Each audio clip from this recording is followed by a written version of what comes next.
Allô, oui. Bonjour. So right now we're going to switch to French because this is Fabrice from Végétique and he's here to talk about comment communiquer intelligemment pour les animaux. Bonjour. Bonjour à tous, désolé, je parlerai en français. Désolé pour ceux qui ne parlent pas le français. Donc est-ce que tu peux commencer par expliquer un peu ce qu'est Végétique? Alors, il y a 6 ans, moi j'habite à Liège en fait, dans la partie francophone de la Belgique. Et il y a 6 ans, j'ai découvert que dans la partie francophone de la Belgique, il n'y avait pas de campagne pour essayer d'inciter les gens à manger moins de viande, ce qui existait depuis 10 ans en Flandre. Et c'était l'association EVA qui dirigeait cette campagne. Donc ils proposaient de faire les jours sans viande. Ils ont réussi à convaincre la ville de Gand, la ville d'Asselt, la ville de Malines d'instaurer un jour sans viande dans les cantines de leur ville. Et je regrettais que ça ne soit pas fait chez nous. Et donc j'ai créé cette association il y a 6 ans. Et donc on a 4 locales maintenant, on est dans 4 villes. C'est-à-dire qu'on a un groupe à Bruxelles, on a un groupe à Liège, on a un groupe à Namur et on a un groupe à Mons. On avait un groupe à Charleroi, mais qui a arrêté il y a quelques temps. Okay. Et qu'est-ce que vous faites exactement? Alors, on a 2 objectifs. D'abord, expliquer ce qui se passe dans les élevages intensifs. Donc, on était partagés. Est-ce qu'on est une association animaliste ou une association qui parle d'alimentation et de végétalisme? Et on s'est dit qu'on n'allait pas choisir, qu'on allait faire les deux. Donc moi j'ai vraiment été touché par la situation des animaux dans les élevages intensifs. Ça a été le moteur de mon envie de créer cette association. Donc c'est évidemment pour les animaux, mais évidemment aussi pour des questions environnementales et aussi pour parler d'alimentation, puisque c'est un des blocages importants parmi les gens de notre population. Et donc le but c'est de faire des campagnes ou plus d'informer les gens qui ont besoin d'avoir des informations sur le véganisme, qui veulent se convertir entre guillemets ou... Voilà, moi je suis enseignant, je suis professeur. Ça fait des années que je présente ça à mes élèves. La première fois que j'ai commencé à tatillonner, à tâtonner pour essayer de les sensibiliser, j'ai commencé par leur projeter Earthlings. Ça a été une catastrophe. Donc ça fait déjà 7-8 ans que j'essaye de sensibiliser mes élèves. Donc en gros, ce qu'on fait, c'est de l'éducation, parce qu'il y a vraiment un besoin important d'éducation. Le problème principal, c'est vraiment des croyances qui sont profondément ancrées parmi les citoyens de notre pays, et dans d'autres pays, évidemment, c'est pareil. Hein. Donc c'est une question pour nous, pour moi en tout cas, puisque je suis enseignant, j'ai l'expérience, c'est vraiment pour moi une question de savoir et de croyance et d'éducation. Donc ce qu'on fait, c'est de la sensibilisation, c'est de l'éducation. Voilà. Mais donc pas nécessairement dans l'école, c'est vraiment à tout niveau. Dans tous les niveaux, on est présent dans les... On anime des stands d'information, on anime des conférences, on anime des projections, on a fait des projections à l'ULB, à l'ULG, on a aidé à créer des cercles étudiants à l'ULG, donc pro-vegan. On fait des magazines, j'édite un magazine, je vous montrerai son nom et comment on peut se le procurer. Enfin, voilà, tout ce qui est possible d'imaginer comme action de sensibilisation, on le fait. Voilà. Donc tu veux commencer ta présentation? Voilà, je vais vous présenter la présentation. Donc moi je vais vous parler de la façon dont on communique. Donc bien souvent, quand on milite depuis plusieurs années, parfois on est un petit peu catastrophé quand on voit la façon de certains de communiquer. Il faut dire que quand je suis devenu végétarien, parce que j'ai commencé par devenir végétarien, c'était il y a 20 ans, j'avais vraiment de la colère en moi. Ça a duré très longtemps. Et donc j'étais plutôt cinglant quand je communiquais avec les gens. Et il a fallu quelques années avant que cette colère s'en aille. Depuis lors, elle est partie et je pense que c'est une bonne chose pour militer. J'ai découvert donc des experts en communication que vous connaissez peut-être. Il y en a un ici en Belgique qui est extrêmement célèbre, c'est Tobias Leenhart, le fondateur de EVA. Et il y a également Nick Cooney, dont je vais vous parler. Nick Cooney qui est le responsable communication de Mercy for Animals, qui est une des associations de protection des animaux les plus actives aux États-Unis. Il est venu présenter des conférences sur la communication. Donc voilà, moi je vais utiliser mon expérience, l'expérience de Tobias Lehnertz et de Nick Cooney pour vous parler de communication et de ce que nous enseignent les recherches sur la bonne façon pour communiquer de façon efficace. Alors nous, à Bruxelles, notre petit groupe a réussi à obtenir une subvention de l'IBGE, de Bruxelles Environnement, et l'année dernière, notre nutritionniste a donné des ateliers pour expliquer aux gens comment s'alimenter, comment végétaliser leur alimentation, pour avoir une alimentation équilibrée, donner des petites astuces. On a fait des petits fascicules pour donner des recettes. Mais voilà, on n'a plus de subvention, donc maintenant c'est payant. Mais toute l'année dernière, c'était gratuit. On a fait ça à Bruxelles. Alors, j'édite ce magazine, on est déjà au 16e numéro, il paraît tous les 3 mois, seulement sur Internet, pour des raisons écologiques et économiques. Et on aborde chaque fois un dossier. Il est téléchargeable, donc les 3 derniers mois, vous pouvez télécharger le dernier magazine. Si vous voulez les anciens, vous devez payer une petite... c'est 10 ans, je crois que c'est 10 € pour être abonné. Et donc le dernier magazine, je n'ai pas ici la couverture, mais c'est sur la communication. On a fait un dossier spécial communication, et donc il y a un super texte de Tobias Lehnertz, de Nick Cooney, et j'ai écrit également un texte sur ce sujet. Donc voilà les 2 personnes qui, en plus de moi, sont responsables du contenu de cette présentation. Vous avez Nick Cooney ici à votre droite, qui est donc ce représentant de Mercy for Animals. Et vous avez Tobias Lehnertz, qui est aussi connu mondialement maintenant. Il tourne un peu partout dans le monde pour justement diffuser ce message, d'essayer d'améliorer la communication des associations de défense. Voilà.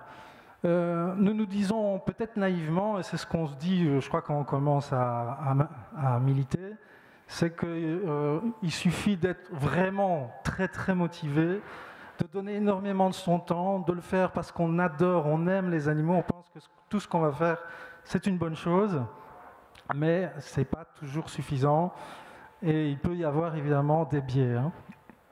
Alors, Nick Cooney, il insiste sur le fait que c'est bien, on utilise plein de stratégies pour essayer d'aider les animaux, mais on devrait passer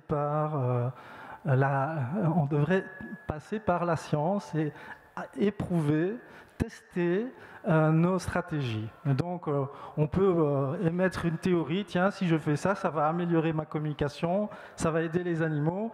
Eh bien, il faut l'expérimenter, voir si ça fonctionne. Et si ça fonctionne, on continue. C'est diverses stratégies et voir ce qui fonctionne le mieux.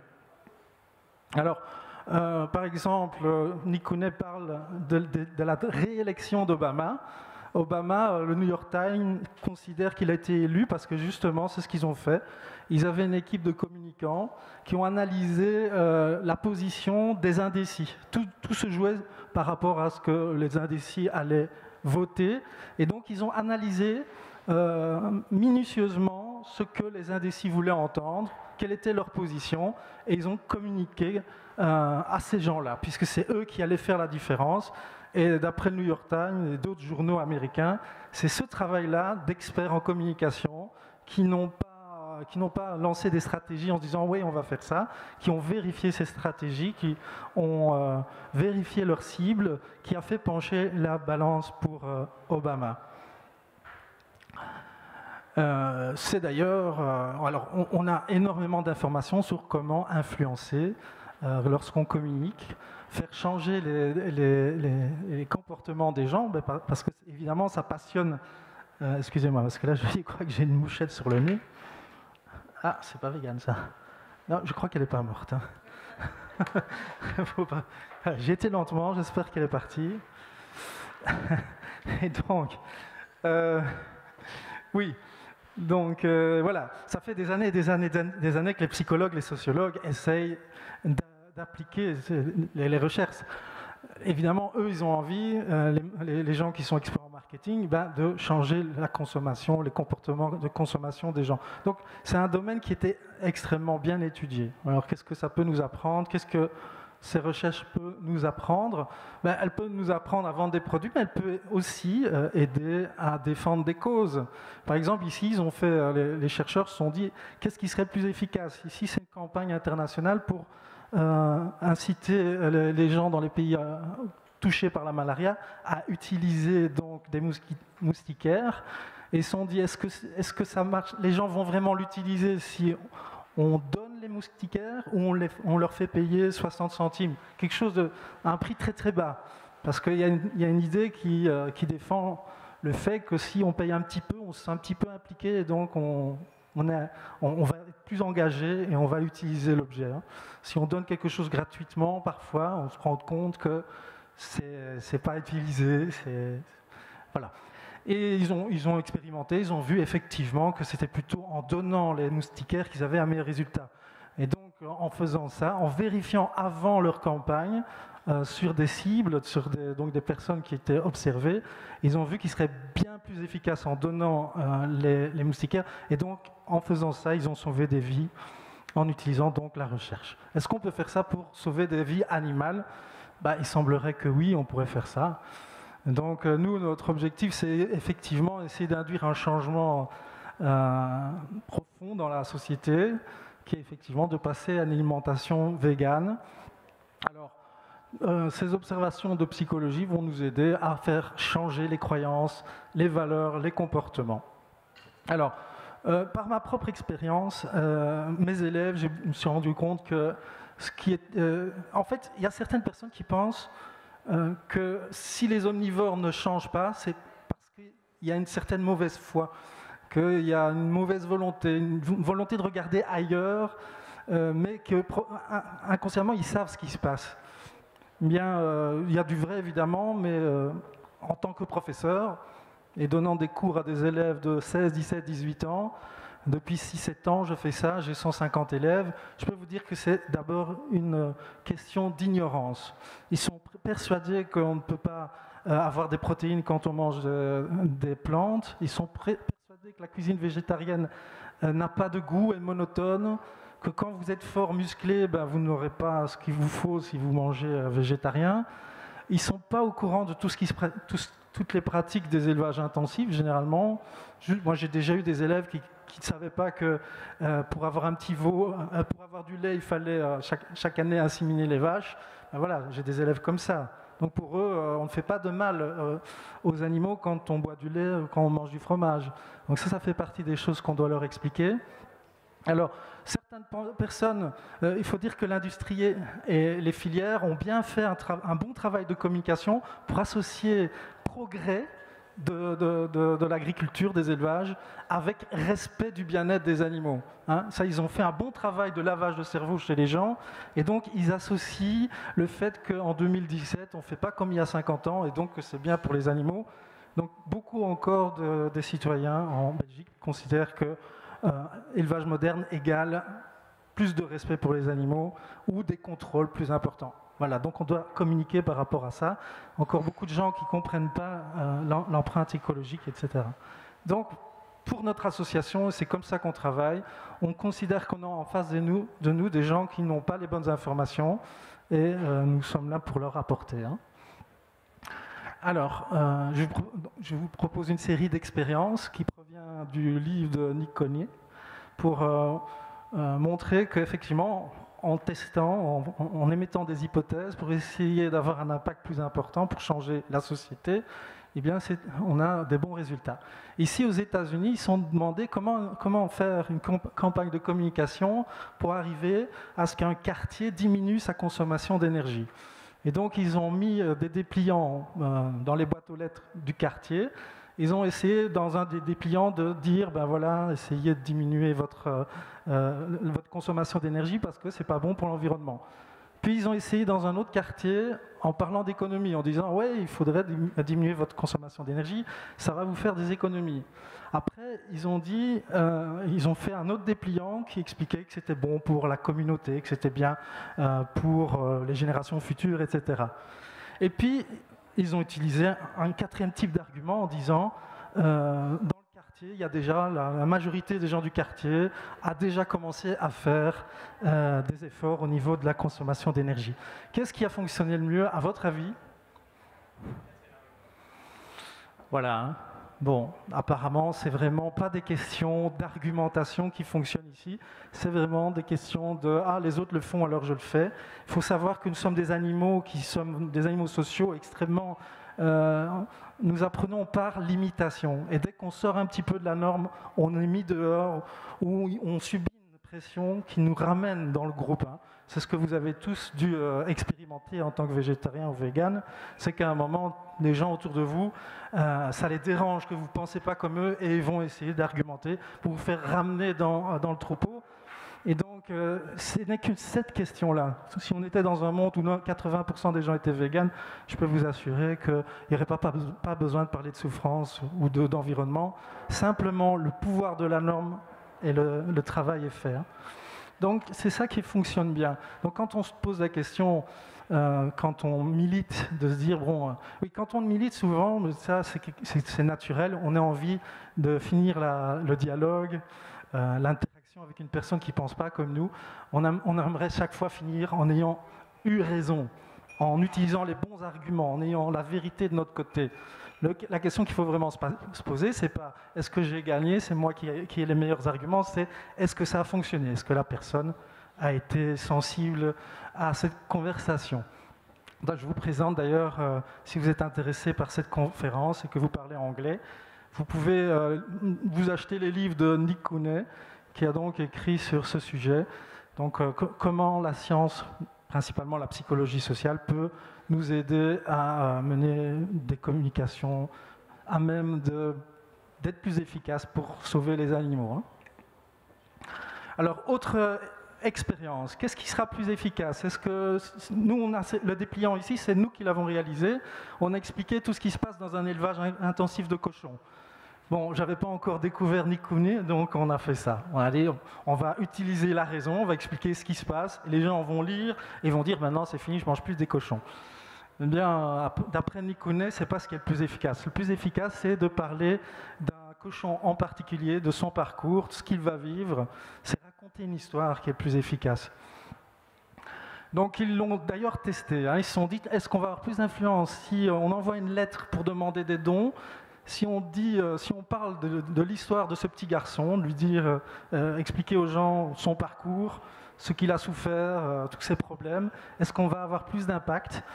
Ou alors on va expliquer aux gens, on va parler à leurs raisons, on va leur dire, en fait, voilà tous les bons arguments pour lesquels il serait intéressant de nous faire des dons et regarder la situation des enfants en Afrique, il y en a beaucoup qui n'ont pas à manger, etc.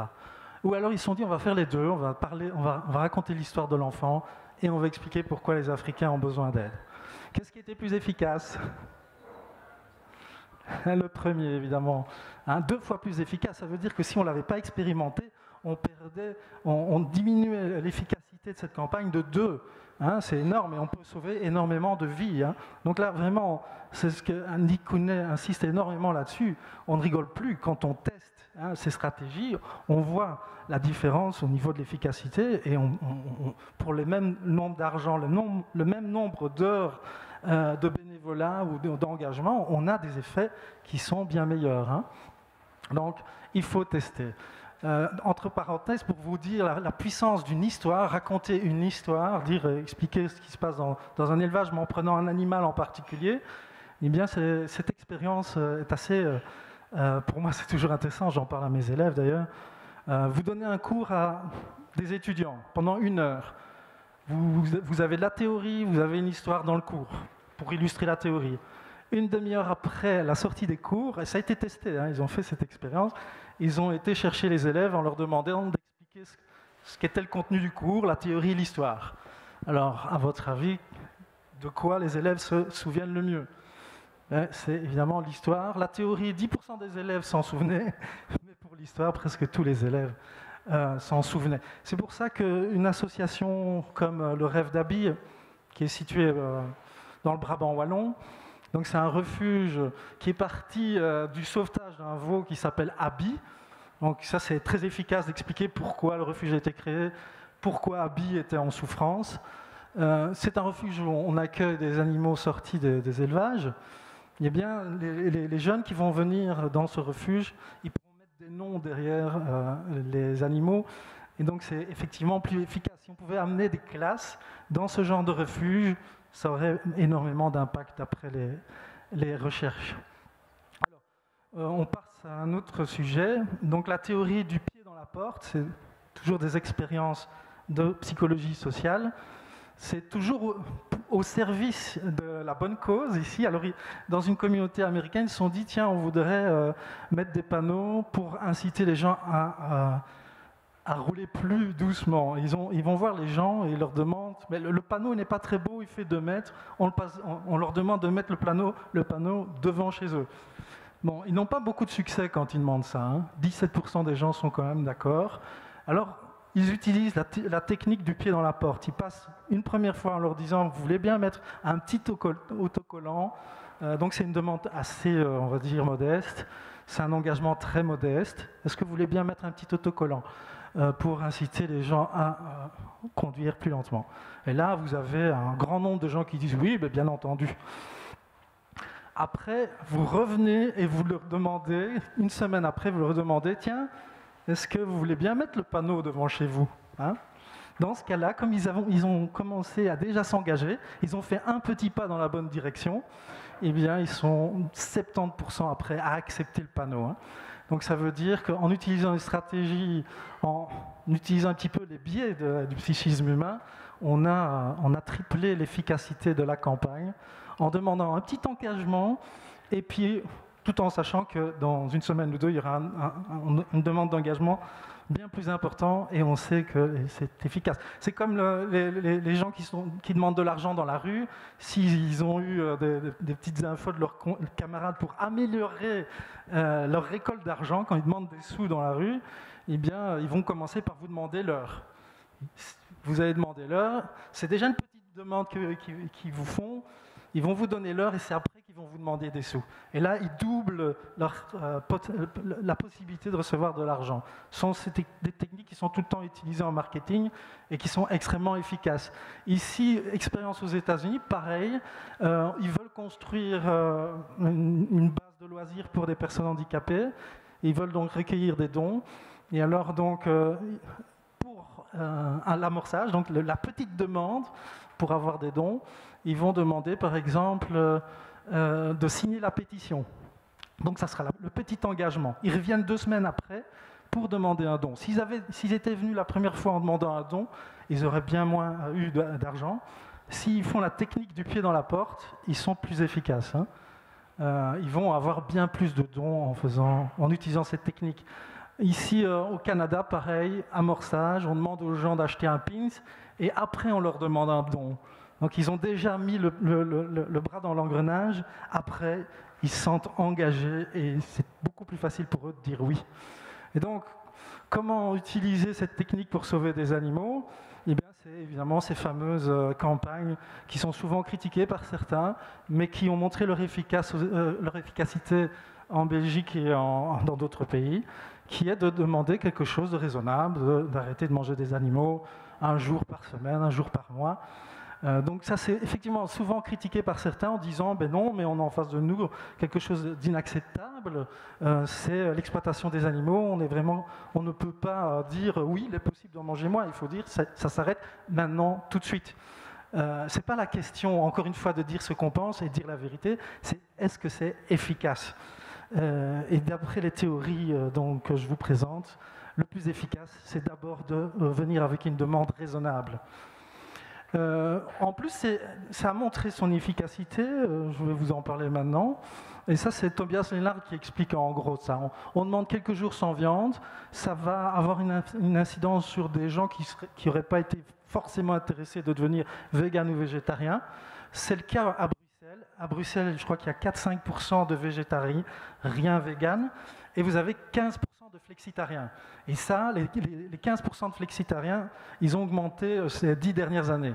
Et donc ça a augmenté la demande, ça explique pourquoi il y a tellement de gens qui sont en train de faire la file pour manger un snack vegan, c'est que la demande a augmenté. Du coup, ça fait augmenter l'offre, la demande. Et évidemment, il y a des petits malins qui se sont dit, on va s'engouffrer dans le marché, on va créer des produits pour ces gens-là. Du coup, on va se retrouver avec une société qui devient vegan friendly. Ça devient de plus en plus facile de devenir vegan. Vous avez de moins en moins d'arguments pour dire je ne le deviens pas. Et au final, on obtient un changement de société. C'est ce qu'explique aussi ce schéma. Les chiffres, c'était approximatif. Donc c'est plutôt 12% de flexitariens. Donc c'est un peu l'idée sous-jacente à ces stratégies du jour sans viande, des semaines sans viande. Je pourrais d'ailleurs continuer. Si, c'est un article intéressant, et c'est encore Nick Cooney qui vient avec ces chiffres, qui dit la façon la plus efficace de sauver des animaux, c'est d'inciter les gens à devenir végétariens, ou en tout cas à végétaliser leur alimentation. Et il y a ce graphique que je trouve très terrible. Il n'est pas de moi, il est de Nick Cooney, mais quand on voit ça, je sais qu'il y a des gens qui ne vont pas facilement digérer, mais c'est pourtant, si vous faites le calcul, vous ne pourrez qu'arriver à cette même conclusion. En dizaines d'années de lutte pour sauver les animaux, la plupart des protecteurs des animaux qui ont travaillé sur la vivisection, la fourrure, la protection des animaux de compagnie, etc., aux États-Unis ont sauvé, c'est encore les chiffres de Nick Cooney, 1 million d'animaux sauvés.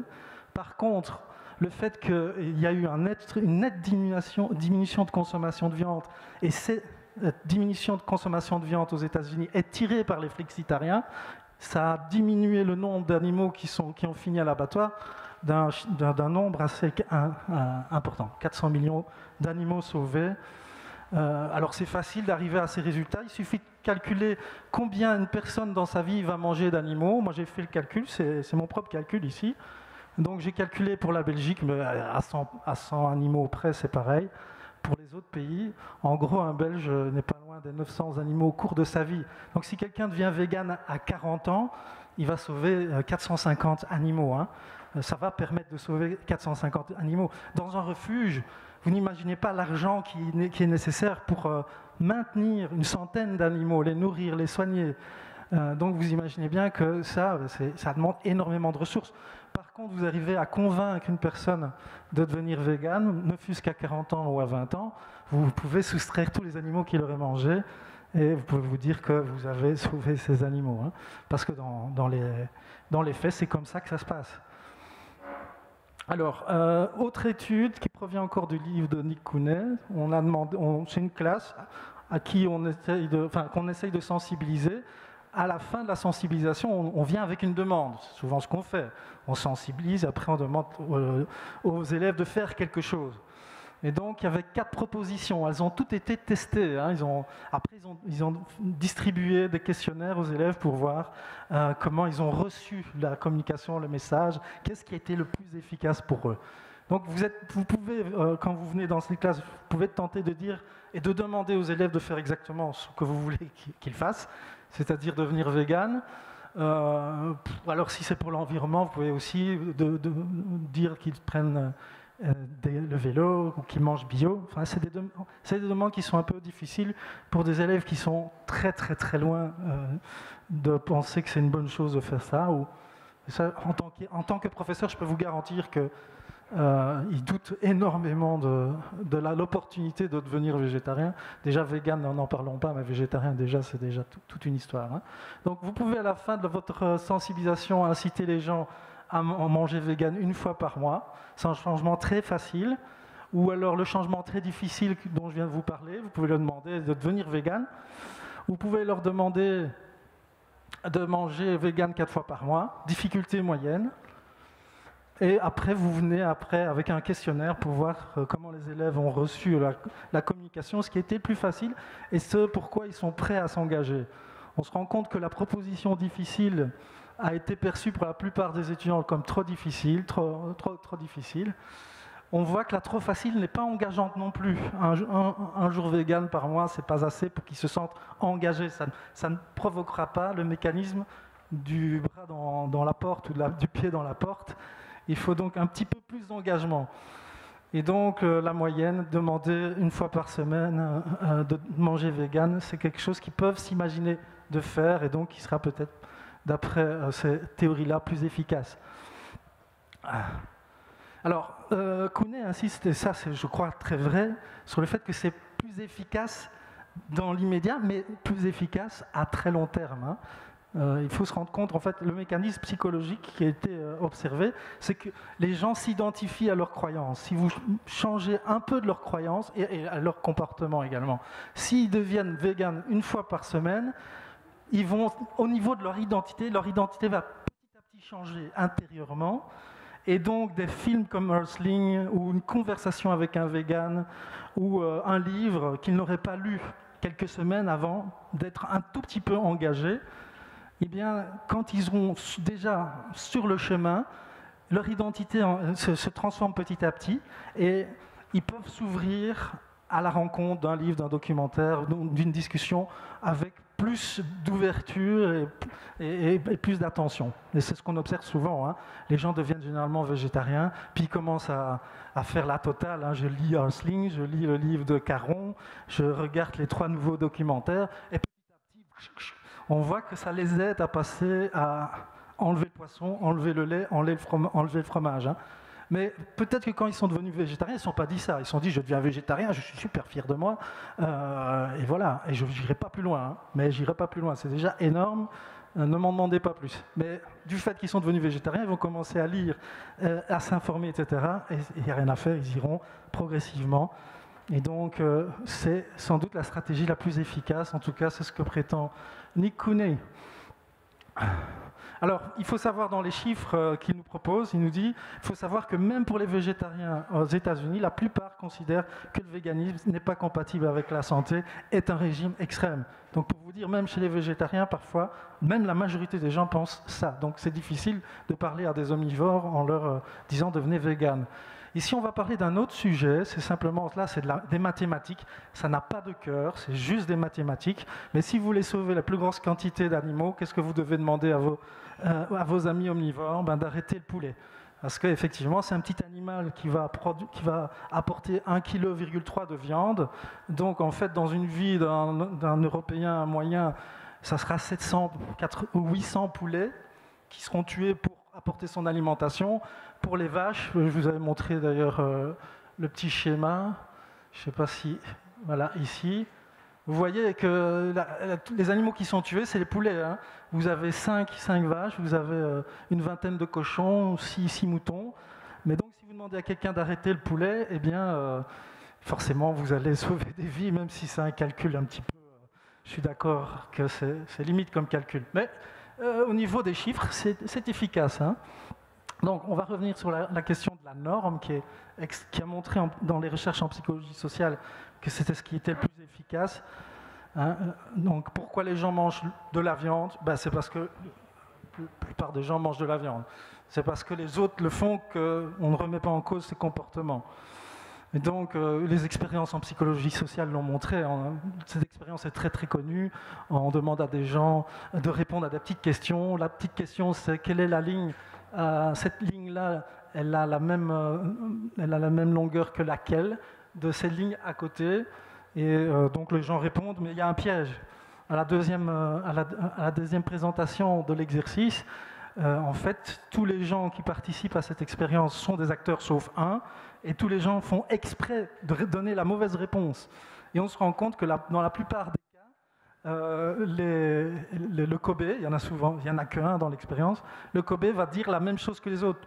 Même s'il se rend compte que tout le monde se trompe, mais il va quand même se tromper volontairement. Pourquoi? Pour ne pas se désolidariser du groupe.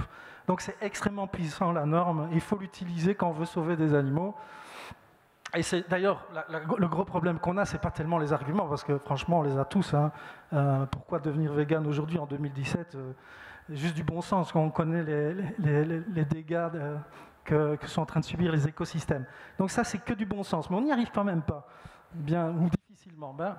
Tout ça, c'est à cause de la force de la norme.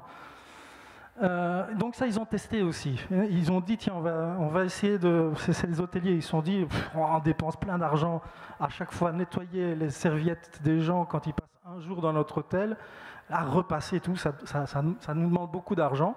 Donc on va essayer que les gens qui restent dans l'hôtel ne demandent pas qu'on leur nettoie et repasse leurs serviettes tous les jours. Donc on met un petit panneau. Il y avait deux possibilités. On leur expliquait pourquoi c'était important de réutiliser la serviette, tout simplement, au niveau écologique, expliquer qu'on économise de l'eau, etc. Donc ça, on parle au cerveau, et ça n'a pas du tout été efficace, ou en tout cas, ça a été beaucoup moins efficace que la deuxième chose, c'est utiliser le pouvoir de la norme en leur disant, presque tous les clients de l'hôtel ne demandent pas qu'on leur nettoie leur gant de toilette ou leur essuie, et c'est effectivement cette proposition qui a été la plus efficace. Donc on joue sur la psychologie sociale en disant, voilà, tout le monde fait comme ça, est-ce que vous voulez qu'on fasse autrement avec vous ? Non, moi non, je fais comme les autres, il n'y a pas de souci, ça marche, c'est efficace. Donc vous pouvez, moi souvent j'ai été contacté par des journalistes, au tout début j'étais gêné parce qu'ils voulaient absolument me faire dire que le mouvement vegan, végétarien, était en train de vivre une révolution en Belgique, qu'il y avait énormément de gens qui le devenaient et que c'était incroyable. Et moi, de mon point de vue de militant, ça faisait 4-5 ans que je militais et je ramais avec ma petite association, je me dis, je ne suis pas tout à fait sûr que ça soit tout à fait vrai. Mais je me suis rendu compte qu'en fait, ils voulaient, eux, que je leur dise que oui, il y avait une révolution. D'ailleurs, quand je ne le disais pas, ils étaient déçus, ils allaient demander à quelqu'un d'autre pour le dire. Puis je me suis rendu compte, je dis, mais je suis bête, on s'en fout de dire la vérité. Puisque c'est ça qu'il faut dire, on est plein. Et dans 10 ans, tout le monde. Et franchement, ça sera has-been de ne pas l'être. Que ce soit vrai ou pas vrai, on s'en fout. C'est ce qui fonctionne très bien dans le changement des mentalités. Hein. C'est de dire, voilà, c'est ça l'avenir, soyez in un peu avant les autres. Hein. Donc, vous pouvez sortir des phrases comme Berlin, la capitale du monde végétarien. Nous, on a eu un article dans la Meuse, c'était Liège, la ville la plus veggie-friendly de Wallonie. Et c'était le journaliste qui avait écrit ça. Eh bien, il y a eu des élus communaux qui nous ont téléphoné en disant « Oui, finalement, c'est un bon concept, ça, c'est marketing à mort. Liège, ville veggie-friendly, on va attirer plein de touristes. » Et ils nous ont appelés, on a commencé à collaborer avec eux, alors qu'avant, on avait été voir l'échevin de l'environnement, l'échevin de la santé, en leur disant « C'est pas bien, il faut vraiment inciter les citoyens à manger moins de viande, vous ne vous rendez pas compte de l'impact et tout. » Rien à foutre. C'est par le tourisme qu'on y est allé. Ah oui, on va dire que c'est nous les meilleurs, on offre végétarienne, c'est Liège, c'est super marketing, on va faire venir des gens. Et donc on s'est retrouvé avec des manchettes, révolution végétale à Liège. Bon, c'est vrai qu'il y a beaucoup plus de restaurants et de snacks à Liège, mais on est encore très très loin d'une majorité. Mais ça fonctionne du tonnerre. Donc n'hésitez pas à dire que ceux qui ne le deviennent pas resteront dans le dernier wagon. Ça marche excessivement bien de parler de la norme. C'est pour ça nous on fait des visuels et quand il y a des intellectuels qui prennent position, on n'hésite pas à le montrer au public en disant vous voyez tous ces gens-là, hein, ils sont des gens célèbres qui savent réfléchir et ils sont pour la reconnaissance ici des droits des animaux. Mais ça aussi, hein, donc toutes les vedettes. Pour un intellectuel, de dire ouais, je fais comme Matt Damon, enfin, c'est pas Matt Damon, mais Brad Pitt, il trouve pas ça un bon argument. Il a envie de dire non, les animaux souffrent, l'environnement est en train d'être détruit. Non, eh bien, figurez-vous que ce ne sera pas ça le plus efficace. Moi, quand mon meilleur ami m'a dit ouais, mais toi, tu es un extrémiste, etc., le truc qui a le mieux marché pour lui expliquer que j'étais pas un extrémiste, c'est de dire ouais, Brad Pitt, il est végétarien, DiCaprio aussi. Yann Arthus Bertrand est végétarien, Aristote aussi. Et évidemment, il ne s'associe pas à un extrémiste, lui, tous ces gens-là. Donc, c'est l'argument qui fonctionne encore le mieux. C'est triste, mais c'est comme ça. Alors, maintenant, quand vous allez militer, quelle que soit la façon de militer, pensez à ceci, c'est un principe de la vente, du marketing. Vous devez être comme les gens que vous voulez convaincre. Donc, ce n'est pas une bonne idée de vous habiller différemment, d'adhérer à des codes de langage très différents des autres. Donc, quand vous êtes militant et que vous tatouez de la tête aux pieds, que vous vous rasez avec une crête, et que vous venez en rue avec des t-shirts noirs, noir sur rouge et blanc, qui sont souvent des couleurs connotées historiquement, eh bien, vous allez renforcer la croyance de la majorité des gens que vous êtes à la marge. Vous faites partie de la marge et que vos idées sont à la marge. Et donc ça, Maintenant que vous savez que tout est une question de normes, c'est extrêmement mauvais pour nous. Il faut au contraire s'habiller comme le monsieur ici, porte à porte. Porte à porte, les gens viennent sonner chez vous pour vous vendre un aspirateur. S'il est habillé comme ceci, il n'a aucune chance de rentrer, vous ne lui parlez pas, vous appelez la police. Hein. Alors déjà, ça vous fait déjà chier d'ouvrir la porte à quelqu'un qui vient vous vendre un truc. S'il n'a pas le costard-cravate, vous ne l'ouvrez pas non plus. Hein. Donc c'est pareil pour nous. Quand on défend les animaux, il faut essayer de se fondre dans la population, montrer qu'on est des gens comme les autres et que notre vie est la même que celle des autres, en gros. Hein. C'est ce que font tous les gens qui travaillent sur l'offre alimentaire, comme la demoiselle qui vient de parler, en montrant ce qu'on mange et montrer que finalement on a du plaisir aussi, que nos assiettes sont belles et que le goût est bon. Hein. Ça, c'est très utile évidemment. Alors, si vous voulez être efficace, moi, j'ai été amené à faire des conférences. C'était les dames socialistes de Verviers qui m'ont demandé de faire une conférence, une présentation. Tous les 20 participants, ils avaient 60 et 70 ans. Donc, ils étaient là juste pour manger des gâteaux et se retrouver. Autant dire qu'ils ont trouvé ma présentation tout à fait sympathique, mais qu'ils étaient là pour manger les akouskis après. Mais je me suis dit à la fin de cette présentation, je me dis, mais 60-70 ans, les chances qu'ils changent de croyance sont infimes. Hein, c'est pas à cet âge-là qu'on change de croyance. Et même s'ils changeaient radicalement de croyance, ils en ont pour 10 ans. Et donc, ça ne va pas faire changer grand-chose. C'est triste de dire ça, mais là, on est vraiment dans de la science, on est vraiment dans du comptage. Donc, si vous voulez faire changer le monde, vous allez cibler, parce que, alors ça, je suis témoin, je peux vous le dire, j'ai créé une association, on a 4 locales. Travailler avec des bénévoles, c'est extrêmement pénible, parce qu'évidemment, ils ont toujours énormément d'activités, donc du jour au lendemain, ils vous abandonnent, et on se retrouve souvent tout seul. Donc, quand on milite, on a très peu d'énergie, on a peu de personnel, donc allez gaspiller votre énergie et la bonne volonté des gens dans des endroits qui vous apporteront absolument rien, c'est inutile. Donc, comme on a très peu d'énergie dans la protection animale, peu d'argent, il faut cibler tout de suite les gens les plus réceptives.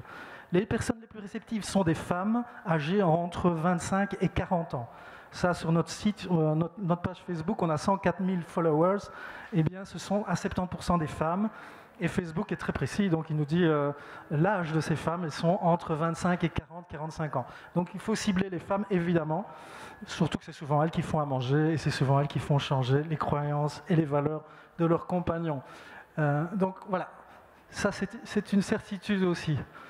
Ce qui est plus efficace, c'est aussi de dire comment changer que pourquoi changer. Comme je vous l'ai dit, la théorie c'est bien, mais la pratique c'est mieux. C'est l'objectif des associations comme la nôtre aussi, de proposer des solutions, hein, des nutritionnistes, des médecins nutritionnistes. On a des gens qui nous téléphonent pour qu'on les aide. On les aide parce que voilà, beaucoup de véganes qui le sont depuis longtemps, parfois ils ont oublié à quel point ça a été difficile. C'est un biais aussi de la psychologie humaine. Hein. On a oublié quand on a appris les choses. Moi, j'ai l'impression d'être végétarien, vegan depuis toujours, alors qu'il y a un jour, enfin, moi j'ai eu la prise de conscience vers 27-28 ans, mais avant je ne savais pas du tout ce qui se passait dans les élevages intensifs, et je crois que c'est la plupart des gens aussi. Donc il faut être, on va dire, bienveillant vis-à-vis des gens qui ne le savent pas. Parce qu'effectivement, il y a un jour, je mangeais de la viande et je ne savais pas ce qui s'y passait. Et je ne savais pas non plus comment m'alimenter. Moi, j'ai publié cette image-là sur les réseaux sociaux, c'est moi qui l'ai fait, j'ai mis les petits commentaires, etc. Et ça explique que non, les êtres humains ne sont pas des carnivores, ne sont pas des prédateurs.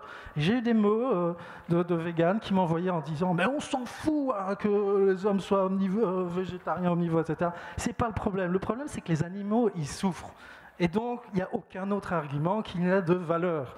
Les animaux souffrent, on les torture, on s'en fout qu'on soit végétarien ou pas, etc. Ben voilà, c'est ce que dit Niconet, c'est ce que je vous dis aussi. Peut-être que pour vous, hein, et c'est vrai que la majorité des véganes végétariens le sont devenus pour les animaux, mais il faut savoir qu'il y a des gens qui sont sensibles à d'autres arguments. Donc ce n'est pas forcément vos arguments à vous qui vont porter chez une personne. Il y a d'autres arguments qui portent également. Et notamment, pour beaucoup de gens, ils vont dire vegan, c'est pas naturel, il faut des vitamines, il faut de la chimie, etc. Donc ça, c'était un visuel destiné à expliquer aux gens qu'on n'a rien d'un prédateur. La nature ne nous a pas fait prédateurs, c'est une évidence biologique. Et ces grands biologistes l'ont constaté en comparant l'anatomie d'un être humain à l'anatomie d'autres animaux. Mais ça, il ne faut pas hésiter à proposer d'autres arguments. Donc le comment faire, c'est plus important. Il faut expliquer où manger, quand manger, quoi manger, que mettre dans son assiette. Il faut savoir aussi que 3 végans sur 4, ça c'est toujours les chiffres de Nick Cooney, qui expliquent que 3 végans sur 4 abandonnent ce régime alimentaire. Donc peut-être qu'il faut réfléchir autrement quand on dit « Tiens, moi je suis vegan, les autres ne deviennent pas véganes, je vais un peu leur mettre la pression ». La question c'est aussi, est-ce que tu seras toujours vegan dans 30 ans ? Et les gens sur lesquels tu veux mettre ta pression, est-ce qu'eux ne voudront pas venir dans 10 ans, mais après toute leur vie le seront ? Donc ça, on a déjà vu pas mal de gens qui rentraient dans le véganisme avec la passion et la fougue, et après quelques années, en ayant épuisé énormément d'énergie, finissent par baisser les bras et revenir dans le rang. Donc ça, c'est quelque chose qu'on va prendre en compte, c'est de vraiment aider les gens qui le deviennent à le rester et leur proposer plein d'alternatives. Alors maintenant, on va faire un peu d'introspection. Ça, c'est un peu voilà, on va analyser notre inconscient. L'inconscient des militants. Bien souvent, on se dit qu'on est militant parce qu'on est des gens bien et qu'on veut aider. Mais analyser ces possibilités-là aussi, et franchement, elles sont perturbantes. Certains sont dans les motivations pour être vegan ou militant. Il y a la motivation d'être soi-même, exprimer ses croyances. Il y a des gens qui viennent nous aider, mais c'est pour se faire du bien à eux, exprimer ce qu'ils croient eux, et pas pour les animaux, hein, ou en tout cas ils croient que c'est pour les animaux, mais ils viennent pour se défouler et dire ce qu'ils pensent eux. Parce qu'on est au XXe siècle, on est une génération qui a augmenté la valeur d'exprimer ce qu'il est vraiment, son vrai soi, l'authenticité. Oui, dire ce qu'on est vraiment soi et ce qu'on pense vraiment soi aux autres. Oui, ça ne fonctionne pas extraordinairement. En tout cas, quand vous avez en face de vous des gens qui sont très très loin de vos convictions, vous pouvez exprimer vos croyances, ça va vous faire vraiment du bien, mais ça ne sera pas efficace.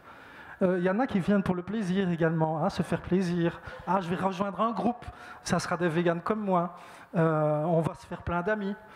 Oui, ce n'est pas non plus la bonne raison de rejoindre des militants. Se sentir bien aussi. Ah, j'ai agi hier, je me sens beaucoup mieux. Ce n'est pas non plus la bonne raison. Quand on s'engage, c'est pour faire changer les choses. Hein. Donc soignons nos interactions avec les autres. L'attitude positive, évidemment, est à conseiller. Tout ce qui est associé avec de la colère, de la violence, ne fonctionne pas. Ça, les études en psychologie sociale l'ont prouvé. Vous adressez à des gens qui croient que s'ils nourrissent leurs enfants avec une alimentation végane, ça va les faire mourir. Vous n'allez pas leur dire que c'est des meurtriers d'animaux. Hein. Il faut d'abord leur expliquer qu'ils ne vont pas faire mourir leurs propres enfants si ils alimentent leurs enfants en alimentation végétalienne. Donc il ne faut pas mettre la charrue avant les bœufs. Et ceci dit, ça, quand on dit meurtrier, assassin, tortureur, on se fait plaisir à soi. J'ai dit ce que je pensais, j'ai dit ce que ma colère me dictait, je me suis fait plaisir. Le problème, c'est est-ce que ça a aidé la cause, est-ce que ça a fait avancer les choses ? On peut en douter en tout cas. Par exemple, la communication de Morisset, il y a eu un massacre, il y a eu un tueur en série d'extrême droite qui a fait un carton sur des jeunes sur une île en Norvège, je pense, c'est ça. Hein, donc il a tué 120 gamins. Lui, il a été dire après, oui, c'est bien moins grave que ce qui se passe dans les élevages intensifs. Ceci dit, on peut tout à fait être d'accord, je ne suis pas loin d'être d'accord, mais je peux vous dire que la communication, c'est une catastrophe totale d'aller sortir des trucs comme ça. Donc, il faut faire attention. Entre parenthèses, pour ceux qui ont des difficultés de couple, vous connaissez peut-être cette technique, la communication non violente. Au sein de votre couple, vous vous êtes rendu compte que ce n'est pas en disant à votre compagne ou à votre compagnon qu'il est égoïste, qu'il est injuste, bref, en l'agressant, vous n'allez pas régler le problème. Et si vous commencez à l'agresser pour essayer de régler un problème, vous savez que vous en avez pour le week-end, hein, parce que lui, il va se venger aussi après, il va vous en rendre une, et ça va monter, et c'est fini, votre week-end, il est foutu. Donc on a inventé la communication non violente pour expliquer aux gens de façon posée ce qu'on voulait qu'ils changent, nos ressentis, nos besoins, etc. Ben, c'est de ça dont on est en train de parler.